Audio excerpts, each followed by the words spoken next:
Marshall on road roller, owned by the Martin family, and has been with them since 1961. Been restored by Peter Martin and currently operated by Chris and Vivian Martin. This is a 12-ton machine.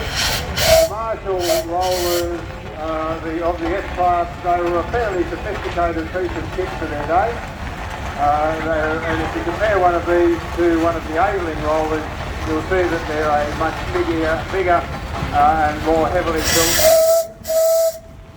because these are 12-ton machines, whereas the Ailings are 8 to 10-ton machines.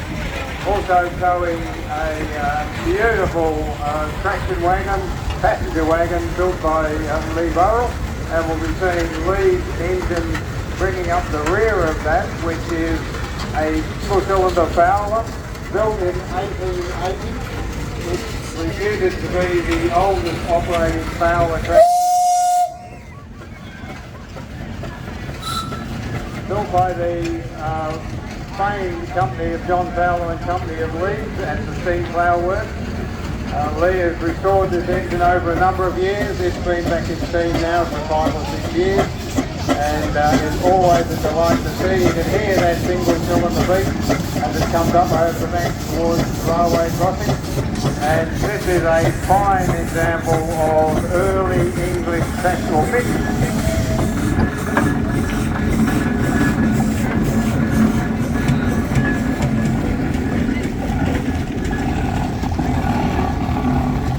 Mid-period English traction engine design.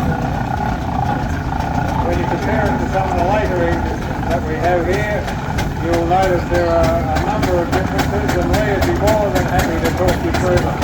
That's followed by a little single cylinder roller built by the Salisbury Engineering Company of London.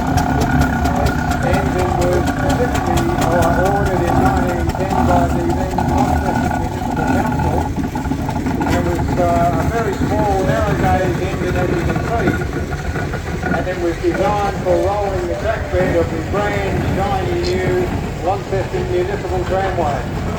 That's why the engine is like it is. It was ordered from the local engineering firm of Salisbury in Launceston. The road will be well rolled once I go through. They also built this little roller, but this is the only surviving road engine that was built in Tasmania.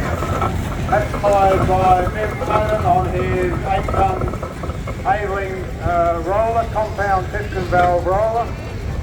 Viv has restored this engine over the last 15 years and has had it back in steam for about the last 4 years. It was one of a batch of 3 that came to Tasmania in about 1923. This one spent all of its working life with La Trobe Council, and its last job in commercial service was in 1962.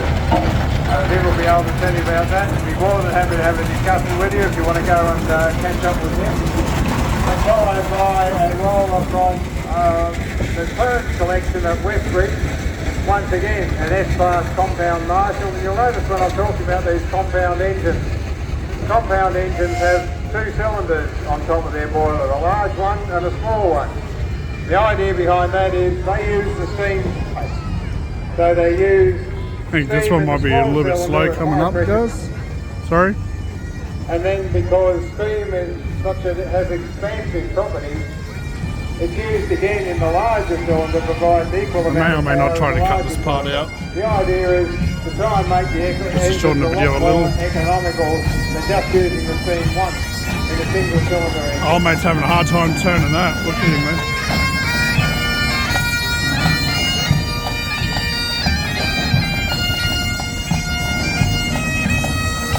Next in line is an engine currently under restoration by Vivian and Chris Martin, which is The Barony Highland Pipe Band.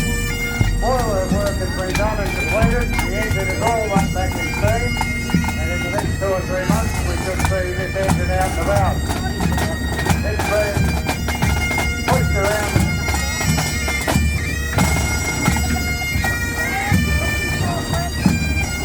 Pushed around the track by Nigel Fisher's 8 horsepower compound Marshall.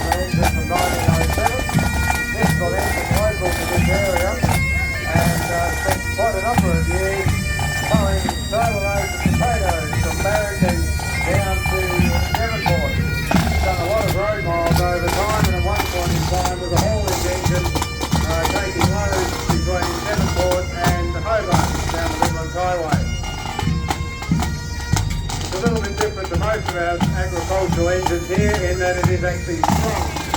It's sprung on the front and sprung on the rear. McLaren. Nigel will be more Gee, than that's happy old. to point that out, show you how that works.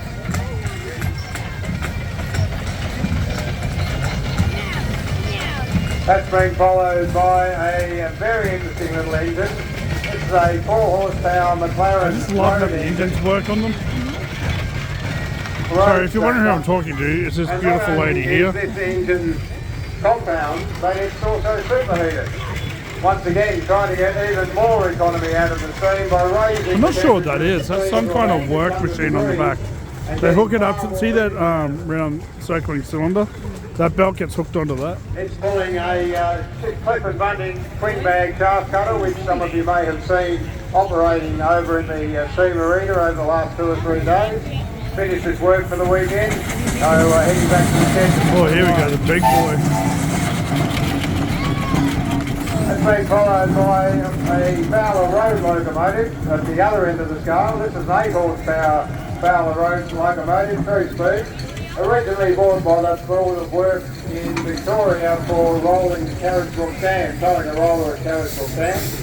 When it had finished that, it was put up for sale. It was bought by the Public Works Department in Tasmania and it became one of their fleet of large traction engines driving stone crushers at various quarries around the site. In fact, we have I a just number love of how they got so many engines functional here this weekend which were traction engines, sorry. PWD engines which were stone crushing engines, this being one of them. That's followed by our American entrance for the weekend. This is a 13 horsepower single cylinder Buffalo pitch traction engine. Now back in the day, Buffalo pitch was second only to Marshall Sons and Company. Must be another in terms train of coming through. engines delivered in Tasmania. They were extremely popular. They're a very powerful and free-running engine and were well liked by the people that owned them. Not many have survived into preservation, unlike the Marshalls, but they're a little bit different. They're built to American pattern, but those that own them certainly like them. As I say, quite a powerful engine, very big boilers for the size of the engine. This is one of the Howe family engines from their collection. Was originally owned new by the current owner's grandfather, Mr. Ray Howe at North Creek.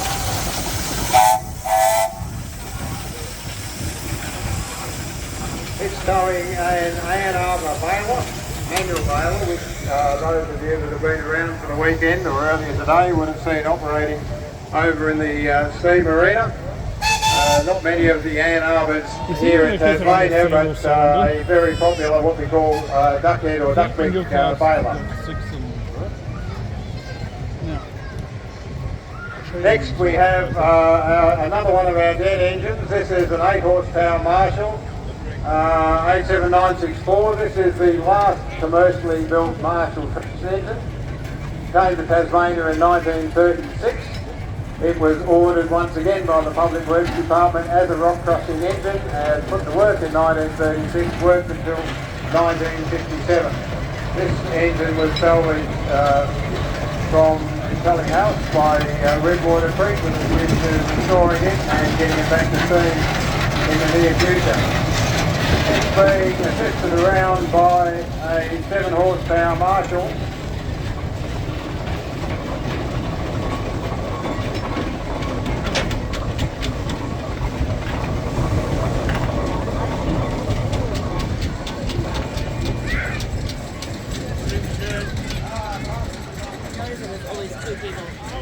Yeah.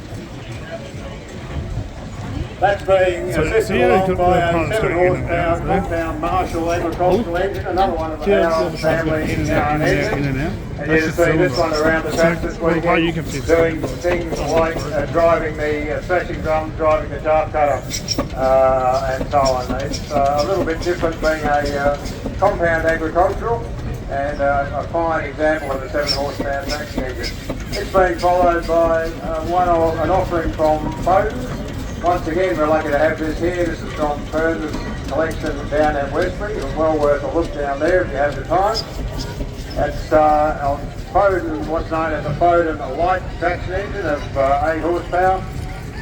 Bowden's renowned for their steam wagon business and also lately their diesel cap business. That's been followed along by Terry Dooley's 8-ton Aveling steamroller, once again running like a sewing machine, as you can see, trying to catch up. It's a 8-ton compound system valve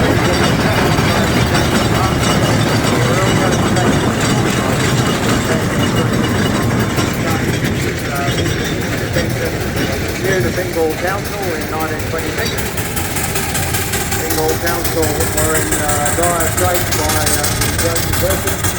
The engine was sold out of Services Bengal, ended up with Ray Howard Mole Creek, and That appears to be the end of the show, guys. So if we look at anything else, I'll cut back and show you that. Thanks for watching. I know it's a longer video, so thank you.